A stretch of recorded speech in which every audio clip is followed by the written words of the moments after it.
apa kartun yang dia nak kena tapis ni, kan? Apa kartun yang tak sesuai. Menjadi kebiasaan papa mama memberi kebebasan anak-anak menonton kartun kegemarannya. Tapi papa mama kena hati-hati.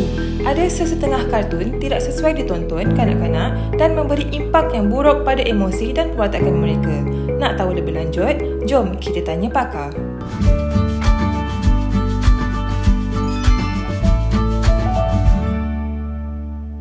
Hai, Assalamualaikum dan selamat menonton Tanya Pakar Pak Emma bertemankan saya Fiza Sa'ad. Pastinya setiap topik yang kami bawakan kepada anda adalah untuk memberi perkongsian dan juga penjelasan berkenaan dengan topik-topik semasa. Tetapi untuk Tanya Pakar Pak Emma, mungkinlah saya boleh sentuh sedikit. Macam 10 hingga 20 tahun dahulu, kita diajar untuk main masak-masak. Kita suka main kawan-kawan, main panjat pokok, main dah dekat tepi longkang dan sebagainya untuk kita rasa seronok, rasa puas. Tapi dewasa kini, untuk kita senyapkan anak kita dekat dalam kereta, dekat dalam shopping mall, dekat tempat makan adalah dengan memberikan gadget, lagi-lagi dengan kartun yang mereka suka. Kadang-kadang mereka ni jenis yang pilih kartun yang diorang nak tengok melalui YouTube ataupun mana-mana sahaja laman sesawang. Disebabkan itu, untuk topik kita pada hari ini iaitu kartun beri impak pada emosi dan juga perwatakan anak, kita bawakan seorang pakar iaitu developmental psychologist, iaitu kita ada Puan Pija Ramli bersama dengan kita. Apa khabar? Khabar baik. Sihat Fiza? Sihat. Baby sihat Sihat sangat-sangat. Nama sama kita? Betul lah. Okey, mungkin kita boleh mulakan terlebih dahulu bila kita bercakap berkenaan kartun yang akan memberikan impak pada emosi dan juga perwatakan anak-anak. Apakah di antara nama-nama ataupun jodoh kartun yang tak sesuai untuk ditonton oleh anak-anak dalam zaman sekarang? Silakan. Okay, baik. Terima kasih Fiza atas soalan tu. Memang itu antara soalan yang biasa parents tanya lah. Apa kartun yang dia nak kena tapis ni? Kan? Apa kartun yang tak sesuai? Tapi sebelum tu saya nak fahamkan dulu kepada ibu ayah, apa sebenarnya matlamat anak-anak kita tengok kartun, tengok cerita, dengar cerita. Okey? Satu adalah mereka nak dapatkan rangsangan sensori. Okey, dia nak dapatkan input sensori, pendengaran, penglihatan, kan, dengan grafik yang cantik, bunyi-bunyi yang best tu kan. Okey, yang kedua, mereka nak dapatkan input emosi. You know, bila tengok cerita yang lari-lari, kejar-kejar, dia orang happy, dia orang excited kan. Dan yang ketiga, mereka menonton adalah untuk belajar sesuatu yang baru, either tingkah laku baru ataupun menambah kosakata barulah. Baik. Okey. So, berbalik pada soalan Fiza tadi, antara kartun-kartun yang tak sesuai, saya boleh listkan beberapa sajalah yang saya tahu. Hagi-Wagi kan, yang kita tahu kartun tu memang scary kan kalau kita tengok patung dia kan. Okey, dan juga kartun seperti Shinchan. Okey, mungkin ibu ayah sendiri pun membesar dengan kartun Shinchan, betul. Tapi sebenarnya kartun tu memberi pengaruh yang tidak baik dari segi dia memaparkan tingkah laku seksual lah.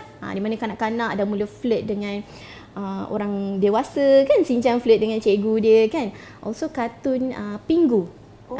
Kartun Pingu. Kenapa tahu kartun Pingu dia negatif? Yang penguin tu? Sebab kartun tu dia tidak bercakap. So kartun yang sebegitu dia sangat tidak bagus, especially untuk kanak-kanak awal yang mula nak mengembangkan kemahiran komunikasi dia tu lah. Dia boleh menjejaskan perkembangan komunikasi. Okey, mungkin Puan Pija sendiri boleh kongsikan juga bersama dengan kami. Ada di antara kartun-kartun yang mungkin kita tak kenal, tetapi apakah di antara ciri-ciri kartun yang sebenarnya tak sesuai untuk ditonton daripada anak kita kecil tu sehinggalah mereka dalam keadaan membesar tu? Okey, baik. So, di kesempatan ini, Fiza, saya sharekan tiga ciri. Yang pertama adalah tingkah laku agresif lah. Kartun ataupun kandungan yang ada tingkah laku agresif. Okay? Agresif ni tak semestinya memukul, bertumbuk je Fiza. Dia ada agresif sosial. Agresif sosial ni biasa kanak-kanak perempuan yang akan buat. Mengejek, membuli, memulaukan. So, kalau ada adegan-adegan yang agresif sosial tu pun, dia adalah salah satu contoh yang tidak bagus lah. Okay? So, ciri yang kedua adalah kandungan yang mempunyai bahasa yang negatif. Bahasa kesat, kita tahu dah memang negatif kan. Bahasa yang pelik, bahasa orang kata apa, even yang tak bercakap, kartun yang tak bercakap tu kan. So, kita kena elakkan lah. Sebab biasa kan kita tengok kartun-kartun ni kanak-kanak yang bawah 2 tahun, bawah 3 tahun kan. So, mereka masih nak mengembangkan kemahiran bertutur, perkembangan bahasa. So, bila dengan bahasa-bahasa pelik yang kita kata bahasa-bahasa alien ni kan, tak bermakna. So tak memberi impak langsung lah kepada penambahan kosakata mereka, malah mereka lebih, orang kata apa, lebih keliru dengan penggunaan bahasa-bahasa tersebut. Baiklah. Berdasarkan ciri-ciri yang disebut oleh Puan Pija tadi, andai kata ibu bapa masih lagi membenarkan anak-anak untuk menonton kartun-kartun yang sedemikian, adakah impak buruk yang akan terjadi pada emosi dan juga perwatakan anak-anak tersebut? Sebab ada di antara ibu bapa kita ni yang rasa, alah tak apa, dia tengok je, bukannya dia ikut pun. Itu adalah di antara cara yang paling senang untuk bagi anak kita senyap. Silakan. Betul. Okey, baik. Sememangnya memang ada impak emosi yang negatif lah, kan? Impak emosi kepada perkembangan anak. Cumanya memang macam Fiza cakap lah, mungkin parents anggap macam, alah tak apa, tengok je, dia bukan nak tiru. Sebab kalau kita tak faham perkembangan anak, macam mana anak tu berkembang daripada segi neurologi, kan? Dari segi kognitif dia, sosio emosi, komunikasi dia, kan? Kita tak tahu bahawa dia memang akan memberi impak yang negatif lah. Okey, yang pertama adalah kurang simpati dan empati. Tambah bila dia selalu tonton cerita yang macam Happy Tree Friends tu, kan, yang adegan kejam, wagi-hagi tu, kan. So pendedahan yang berterusan kepada adegan-adegan kejam, ganas tu, dia akan mengurangkan sensitiviti anak. Okey, anak orang kata jadi kurang kesian. Bila peringkat kanak-kanak awal ni, mereka nak membentuk altruism tau, Fiza. Altruism ni maksudnya rasa simpati dengan orang, rasa empati dengan orang. Bila pendedahan yang berterusan tu, dia orang dah jadi desensitize, dia orang dah biasa sangat sampai dah kurang rasa kesian. Okay? So yang impak emosi yang kedua adalah dia takut atau bimbang yang keterlaluan. Takut atau bimbang yang keterlaluan, especially kepada kanak-kanak atau anak kita ni yang ada temperament yang highly reactive, yang sensitif. So dia boleh jadi sehingga menyebabkan isu gangguan tidur, nightmares, So itu antara impak emosi yang mana kartun tu boleh berikan lah kepada kanak-kanak. Dan yang ketiga adalah dari segi kawalan kendiri yang lemah. Kawalan kendiri yang lemah ni dia boleh meningkatkan tingkah laku impulsif. So apa tingkah laku impulsif? Biasa parents yang datang consult dengan saya buat penilaian, kan, mereka selalu sebut anak ni seolah tak tahu baik buruk.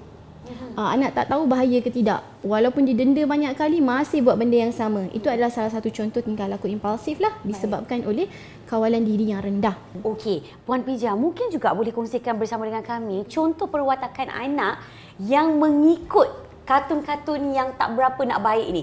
Sebab kadang-kadang macam kita tengok, mula-mula okey. Tapi minggu depannya dia rasa, kenapa dia ni macam tiba-tiba menyendiri? Kenapa tiba-tiba rasa macam ada satu ketika bertindak ganas, ada satu ketika dia ada sudut ataupun sifat-sifat yang lain. Silakan. Okey. So, suka juga saya nak ingatkan ataupun nak bagi tahu kepada rakan ibu ayah sekalian lah, kan. Sebenarnya kita boleh kenal pasti keadaan emosi anak dengan penzahiran tingkah laku mereka. Melalui kita pantau penzahiran tingkah laku mereka. Okey, yang pertama, tantrum yang berpanjangan, tantrum yang keterlaluan yang tak sesuai dengan umur. Baik. Umur 8-9 tahun masih nak tantrum. So kita nampak dekat situ, kalau memang kita dah tahu anak memang suka dekat certain kartun tu, kan, suka tengok, so dia sebenarnya adalah kesan langsung daripada dia tengok kartun tu lah.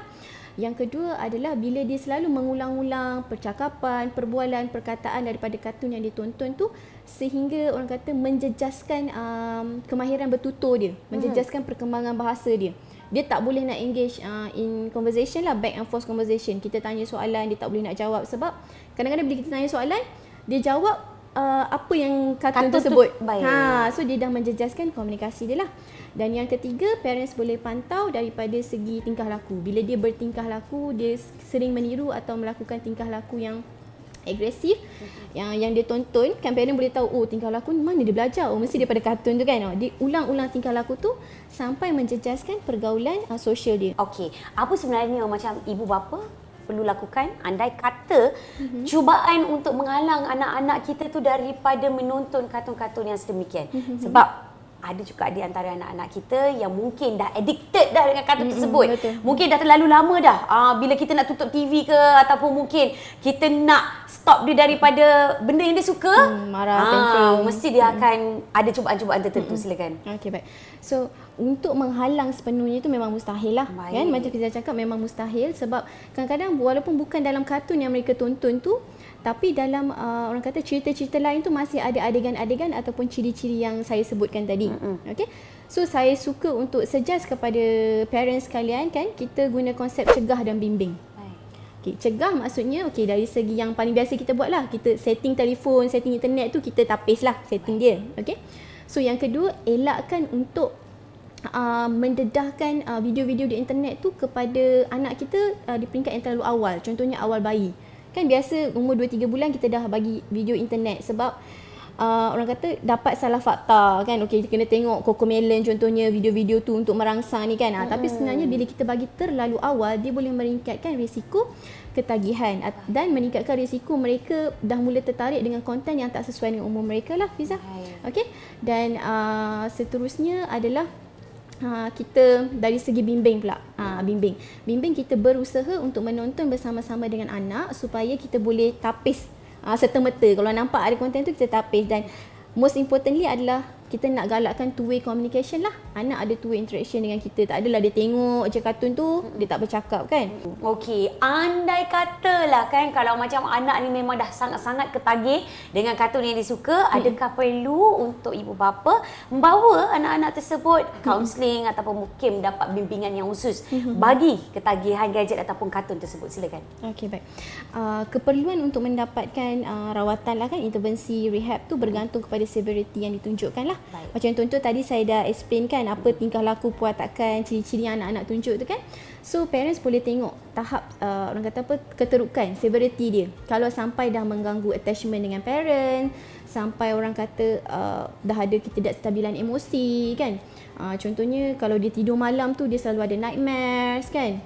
Ataupun dia dah tak nak pergi sekolah, ataupun dia dah kerap bergaduh dengan kawan-kawan kat sekolah. So itu memang perlu dapatkan konsultasi daripada pakar lah. Usually as a developmental psychologist, kita akan buat assessment dulu untuk kita tengok tahap perkembangan dia dekat mana. Kita kena rule out dulu sebarang ketidakupayaan perkembangan lah. Sebab kadang-kadang tingkah laku tu boleh disebabkan oleh anak ada isu perkembangan.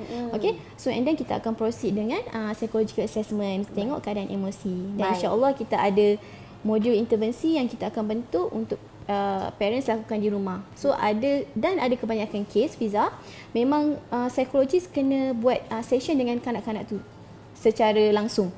Tapi ada yang kita boleh consult parent, bagi suggestion modul untuk parents continue dekat rumah lah. Tengok severity dia. Dan kalau mungkin anda nak anak-anak anda pandai mengaji dan sebagainya, Oma dan anak. Okey, itu adalah di antara butiran dan juga penjelasan berkenaan dengan kartun. Adakah ia memberi impak pada emosi dan juga perwatakan anak-anak kita? Kita dah dengarkan penjelasan daripada Puan Fija tadi. Diharapkan sedikit sebanyak mampu untuk diguna pakai oleh all mummies and daddies. Jadi kepada anda semua, kita kena pastikan bahawa kartun yang diberikan ataupun yang didedahkan pada anak-anak kita mempengaruhi emosi dan juga perwatakan supaya mereka menjadi lebih positif. Okey, bukan menjadi lebih negatif. Jadi lindungilah anak-anak kita daripada menonton kartun-kartun yang tidak membawa sebarang kebaikan. Terima kasih kita ucapkan kepada Puan Fija selaku developmental psychologist di atas perkongsian kita pada hari ini, dan kepada anda semua yang sedang menonton kami untuk Tanya Pakar Pak Emma, jangan lupa untuk klik like, share dan juga subscribe supaya ada idea dan juga tips-tips yang dikongsikan melalui social media Pak Emma akan dapat diguna pakai. Jadi sehingga kita berjumpa lagi insya-Allah untuk topik yang seterusnya. Bye-bye.